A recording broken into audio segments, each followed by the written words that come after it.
Joey Mure joins me here today. And you're going to want to head over to wealthwithoutwallstreet.com/mastermind. And there's quite a few resources there. So please take advantage of what Joey is offering. We're going to be diving into Joey's new book, Wealth Without Wall Street.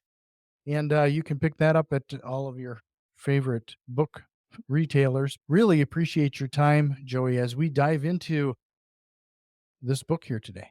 Oh, man, thank you for having me on.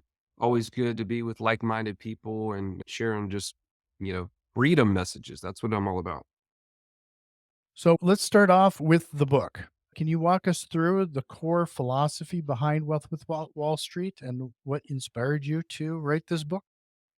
Absolutely. I think at the end of the day, a book is an opportunity for somebody who has been creating any sort of content in any sort of genre to concisely put their thoughts in an orderly fashion. I like to mention it to our community as, man, this is 10 years of Russ and I um, thinking through these things, wrestling with these subjects, and then basically giving you the Cliff's Notes, right? You can listen to our podcast for the last 7 years, or you can read our book that can consolidate all that 10 years of knowledge into one book. And so that's really the idea and how to really consolidate and think about 3 steps to getting to freedom through passive income. But it's just not what maybe you originally thought.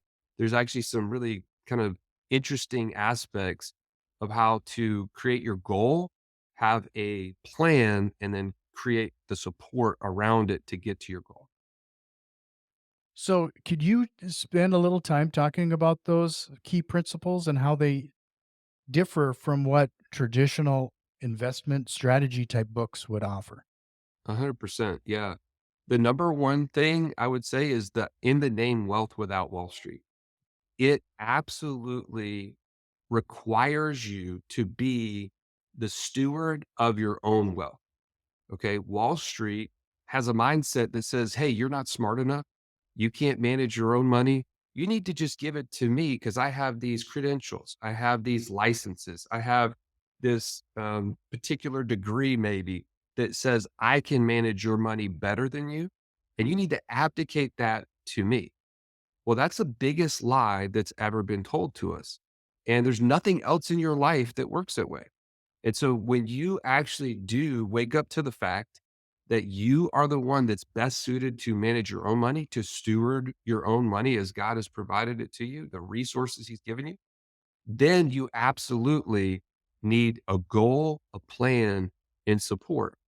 And so I would say it starts very differently because of that, but then it actually challenges you to think, what would it look like? Like, what would be your actual goal if you woke up tomorrow and your passive income exceeded your monthly expenses? Like, what would your calendar look like? What would your ideal day look like? And everybody has in their mind, well, yeah, I'll just sit on the beach and, sip Mai Tais and all that. And I'm just going to tell you that's a lie, right? You are not created for that. You're created for way more impact than just selfishly sitting on a beach somewhere and being all about yourself. Like, you have gifts and resources. And so really we start out the book talking about creating a goal, a vision of your life. And who would you be? What would you do? And what would you have? If you can really get clear about that, all of a sudden, now you know what to do next. That is interesting because I think a lot of us, especially in the entrepreneurial world, we're chasing and chasing and chasing, trying to accomplish what we consider financial freedom, which would be that perfect picture where you're relaxing on the beach somewhere. But let's face fact, after a week or two of that, you're going to be itching to do getting back into the game in some way, shape, or form anyway. Oh, yeah. And I think, we use the letters GPS, goal plan support, throughout the book for a very specific reason. Because if you can get clear on what your goal is, now it's almost like you pick up your phone and you pull up your maps app, and all of a sudden it's like, hey, tell me your destination. Well, it can't tell you what steps to take until it knows two data points. One, where are you at right now and where are you headed? If you have those two things, now it can solve the equation. It can give you the plan, but you have to know where you're at right now and where you're headed. That's the G of GPS, the goal. And then the plan really starts to make a lot more sense because you can say, well, what sort of investments should I make? What sort of places should I be putting money? What sort of debts should I be paying off or not paying off? If you have the clear vision, now you can solve for those things in the middle. And it's no longer, well, because Jack or Joey said I should do X, Y, or Z.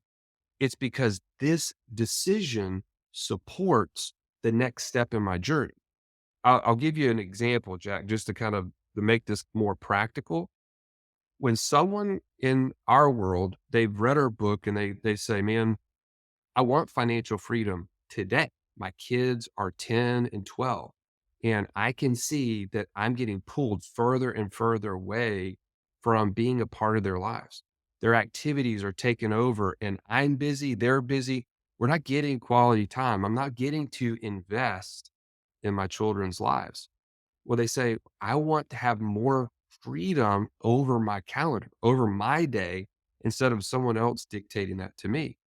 Well, as soon as they know that and they say, I want the next 5 years to be about getting out of this 9 to 5.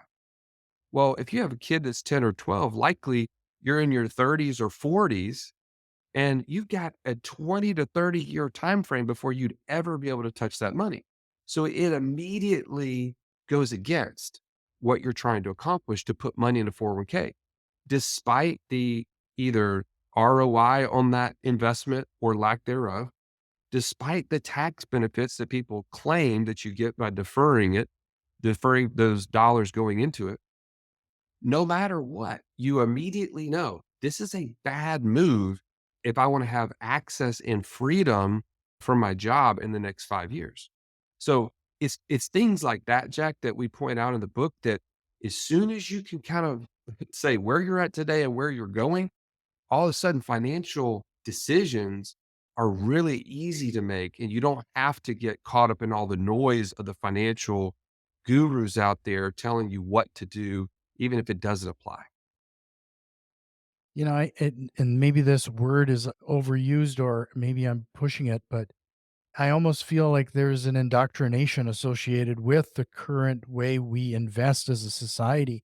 You've mentioned the 401k, blindly handing this over to credentialed investor and people that are supposed to be able to give you sound advice. There's got to be a point where there's a significant shift, and the goal setting aspect of what you're talking about probably is part of that. Is there anything else that we should be working on regarding our mindset to understand that moving into more of a passive stream is probably in our best interest? I think what it is start to question things. I mean, that's a big part of this shift is if if Wall Street makes money on my money by holding it as long as possible and then returning it to me in a small stream so that it may not run out. That tells me that it's ideally serving them for their income today, right? If you think about that, they get paid fees off of those dollars today, whereas they limit your access and your ability to create an income stream for decades. This is a good deal for them. Well, you start to question other things. Okay. For instance, big banks. Why is it that big banks incentivize you to have a lower term mortgage? For instance, a 15-year mortgage is a cheaper interest rate or a lower interest rate than a 30-year mortgage. Well, why is that? Why would a bank do that? Is it meant for your good or for theirs? Well, it starts to it play into this idea that a bank wants your money, the most money you'll give them in cash flow today, because your dollars today are worth more than they will be 30 years from now. That because of inflation, your dollar's losing value every single day. So I want to take advantage of the things that help me to be successful financially. And I want to start questioning why certain things are the way they are. Are they for my benefit or for somebody else's? And if we just use this is the simplest thing that I can share that has changed my mindset is defining financial freedom as passive income greater than monthly expenses. When I look at that formula, now all of a sudden it means I don't have to pay off all my debt to be free because just paying off debt doesn't mean I'm actually financially free. If I have it solved for passive income, and if I have it solved for enough passive income to cover my monthly expenses, not just including debts, but things like all my living expenses, right? Food, water, taxes, all these things are not going to go away. So we have to actually solve both sides of the equation. And when we do that, when we get really clear on that's the scorecard, all of a sudden we can start making really informed decisions that serve us and our family and generations to come versus all of the different financial institutions and, quote unquote gurus. This reminds me, and I might have mentioned this the last time you were on, Joey, is the fact that I went through the exercise of actually writing down all of my expenses. And anytime I acquired another rental property, I got to draw a line through those line items so that I had it taped to the bathroom mirror so my wife and I saw it like on a daily basis, just so that we had that record of seeing what we were working towards. Well, that's just putting a scorecard to it, right? I mean, it's a tangible scorecard of seeing something that was coming out of my pocket. Now an asset is actually covering on my behalf. That you start to see progress. Now compare that with a 401k statement. You have no progress. You only can see, oh, did the interest rate, the interest I earned on this go up or down? Because nobody is cumulatively keeping track of that. I would have had to do that on the side. My statement only talks about this window of time. Maybe it was over the last quarter or the last year and what the actual quote unquote internal rate of return was.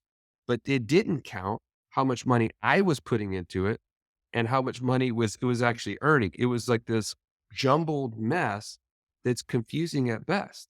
And I went back over a course of like a 5 to 7 year time frame that I had this, and I actually had less money in the account that I had put in the way of actual deposits. And it said I had like these positive numbers. The scorecard is blurry. It means you just really can't make progress.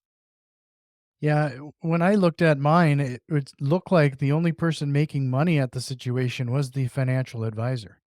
Especially if you were investing in 2005 to 2012 timeframe like I was at the time. I thought I was doing what I was supposed to be doing.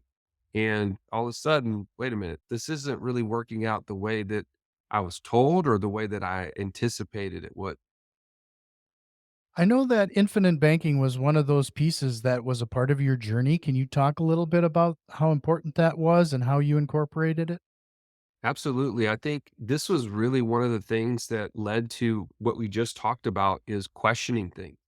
Nelson's book, Become Your Own Banker. If you don't know it or you haven't read it, I highly recommend you go out and get a copy of it. They sell it on Amazon or everywhere else. But man, Become Your Own Banker is all about taking back control of your finances. It's about not being subject to someone else in your life being your banker. Because if you allow them to, the default is someone else will provide that function. But the big aha and the big difference maker in anybody's life is if I become the banker in my life now, I control the cash flow. I put money in a place that I can own and control, and I can dictate what then I invest in because I have access the entire time. The game changer for me is in 2009, I was doing all the right things that if you would, I'm doing air quotes if you're just listening to us on the show. And I was doing the quote unquote right things by maxing out my 401k, putting money in IRAs, looking to invest in like 529 plans for my kids' college. And I didn't have access to virtually any money. This is at the time I was in the mortgage business. I'm sitting there and deals would come across my desk all the time. Like, "Hey, Joey, you know what? We're doing this development deal and, we're looking for investors if you want to be a part of it." Or, "Hey, there's this house that could be flipped. They only want 65,000 for it, but man, it's probably worth 250 if we just put in $30,000. It's really a great deal." And I'm like, I would look at that and I would say, "Man, that's a really great deal. Someone should take advantage of that." And meantime, I've got a $250,000 sitting in my 401k that I can't access or touch. Why wouldn't I take advantage of a deal like that? The only reason that was keeping me from it was having access to my own capital. And that's what that book really taught me is take back control, put money in a place that you can own and control and access at any time for any reason, and then become a savvy investor.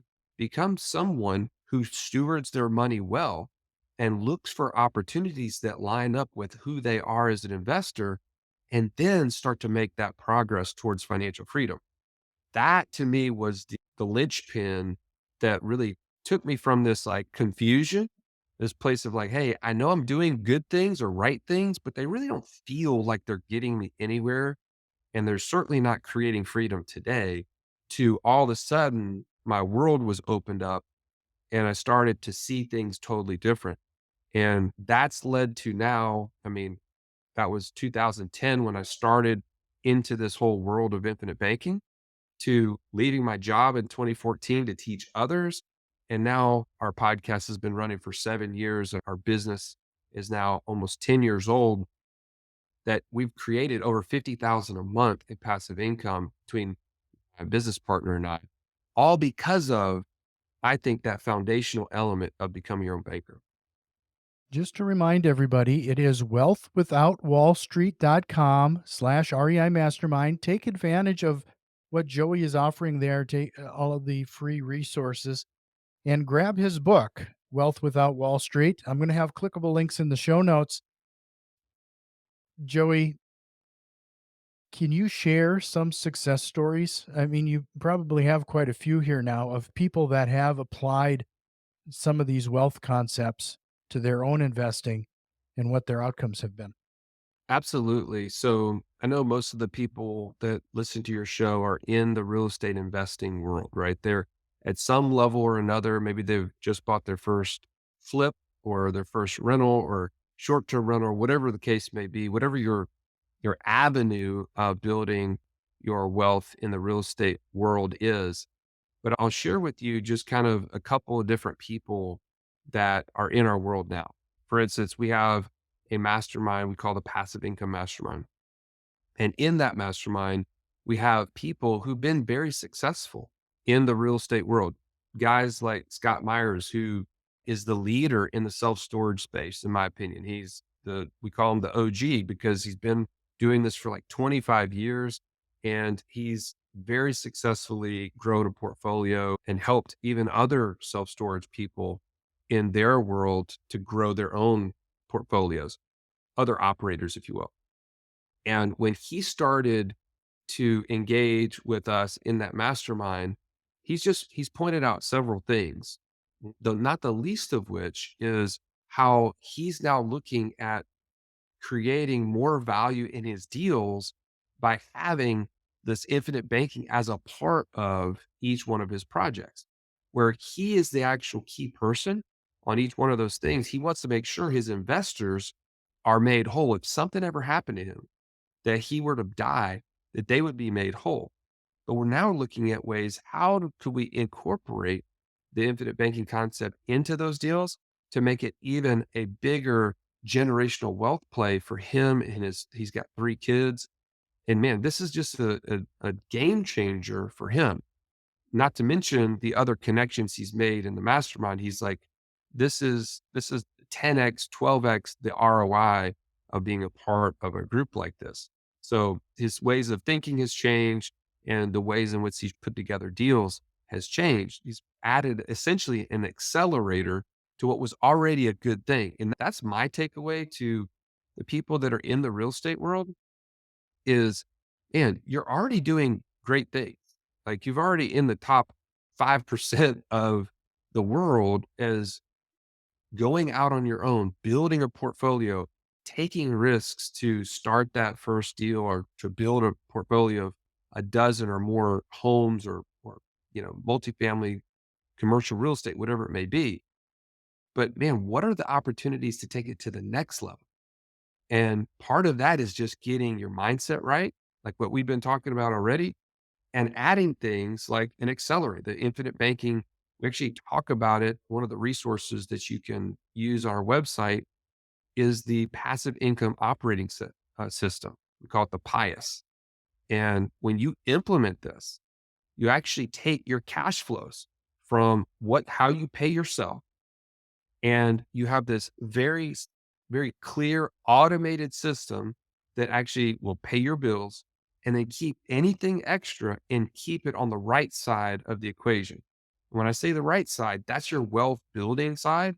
The left side is how everybody else operates. It's like we call it the rat race side of the equation, where money goes into an account, it pays bills, and there's just like this confusion about, do I have extra money? Is there something else coming up that I need to pay, this large expense? There's just not clarity. But when you incorporate the passive income operating system, you get real clarity and automation that will start to really grow your own system to create more freedom. That's ultimately the game that we're playing. So if you're an investor, you've had really good success in what you're doing. Sometimes the littlest tweak to that is to incorporate a system behind it that just takes off. It makes you go way faster. Can you give me like a breakdown? What are some of the most common misconceptions about or challenges people face when they're trying to implement your building strategies, and how do they overcome those barriers? I would say the first thing is that they have to think different, right? That is a barrier. There's a lot of noise in this world, whether it be the people that you're around in your 9 to 5. If you're not a full time investor, you got people basically naysaying you constantly because they don't believe that there's a way out, and they just put up with whatever life's been quote unquote giving them, like they're a victim. But you're out there doing something and actively getting yourself out of the rat race. The hard part is just staying focused, like getting your mindset right, as we've already been talking about. The second thing I think is sometimes we may invest in something, it doesn't work out well, right? Hey, I tried to flip a house, it didn't work out. I broke even or I lost money. And maybe, real estate isn't for me. So we kind of throw the baby out with the bathwater. What we've kind of developed over the years, and we cover in the book, is that you have a really specific investor DNA, right? That's your personality profile, the way God's made you to see the world. And that actually does dictate to you what you will have the most success in investing. Some people are not really designed to do short term rentals. They're just not very hospitable, or they don't really love to deal with customers on a day in, day out basis. They would rather be more behind the scenes, more analytical. And if for that person, maybe they want to just do investing in raw land because they don't have a lot of people to deal with, and they can kind of just focus on the numbers and the systems. We have a whole matrix of like 15 different passive income streams and how they line up with your personality once you take the assessment. But I think those are common things that people have to work through, is their mindset, getting rid of the noise, really focusing in on who they are as an investor. And I think the last thing is being willing to invest in yourself, because I think there's a common misconception that most people are not willing to spend money growing and developing and educating themselves as an adult, where they saw the value of it maybe to go to college. And they said, oh, well, this is a means to an end. I'm going to put money into a college education because it's going to open up this opportunity. But then once they get to adulthood, it's kind of like they don't see the value of taking a course or joining a mastermind or paying a coach to help them get to the next level and to see their real opportunity that's ahead. And I would just tell you, man, that's the support component that we talk about in the book, and is so critical, because I can tell you the hundreds of thousands of dollars that I've incorporated or paid into these groups, these coaches, consultants along the way, we would never be where we're at today without that investment. And it's easily 100x or more what we ever put into it. One of those things that I think is really interesting with what you do, Joey, is the concept that, facing facts that not every investment vehicle is a good fit for everybody. And as real estate investors, to be honest, we kind of get our blinders are put on and we don't consider like anything else at a certain point. Like outside of real estate, is there any other investment vehicles that your team covers regarding investment strategies? Absolutely. We have people that are creating financial freedom through things like building a Turo business where they rent cars on the Turo platform and they build a fleet. Sometimes they co host that fleet. We have people that are building e-commerce businesses, things like on Amazon that they're building an actual brand. I'm not talking about these kind of like fly by night things where they're marking up some product from Walmart on selling it on eBay. That's not a sustainable model. It's not what Amazon was built for.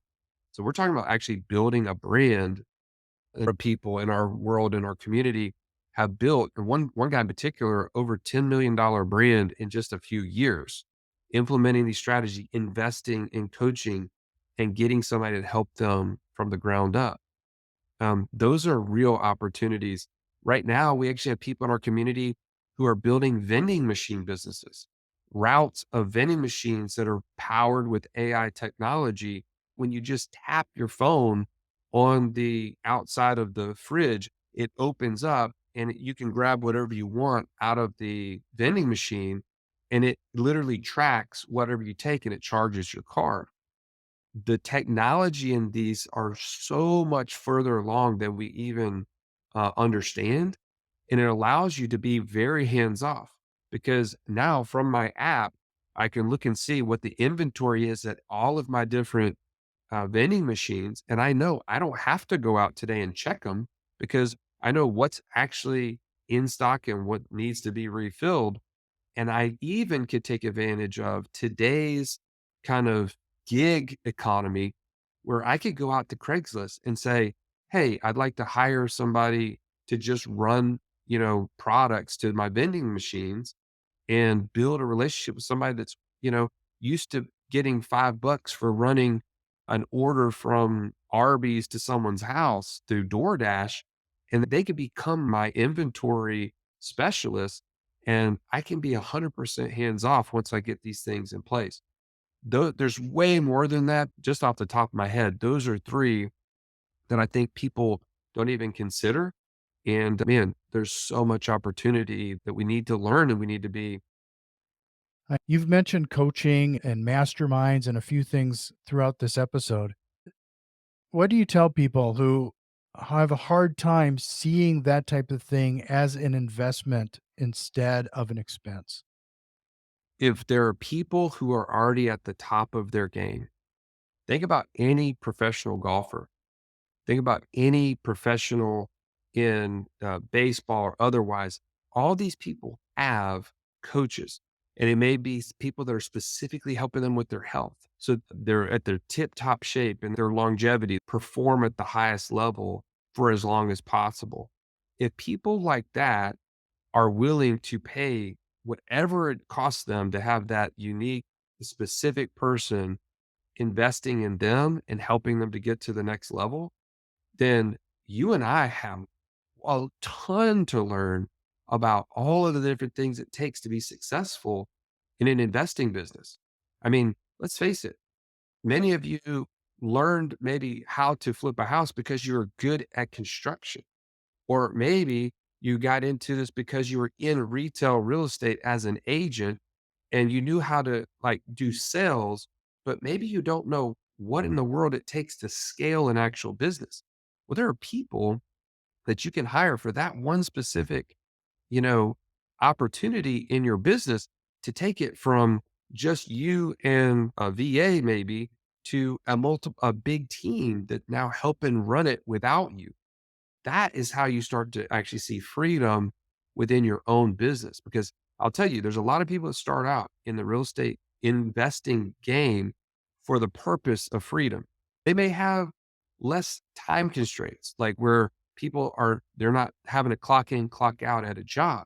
But you start adding up the hours that they're stuck to their phone or they're on their computer or they're unable to do this event or that event because they've got to go to the job site and they've got to manage this and manage that. The true freedom comes when you actually can, again, invest in yourself to get to the level where your business becomes one of your greatest passive assets. Well, this has been fantastic, Joey. I'm going to point everybody to your website, wealthwithoutwallstreet.com/REI mastermind. That's going to be a clickable link in the show notes.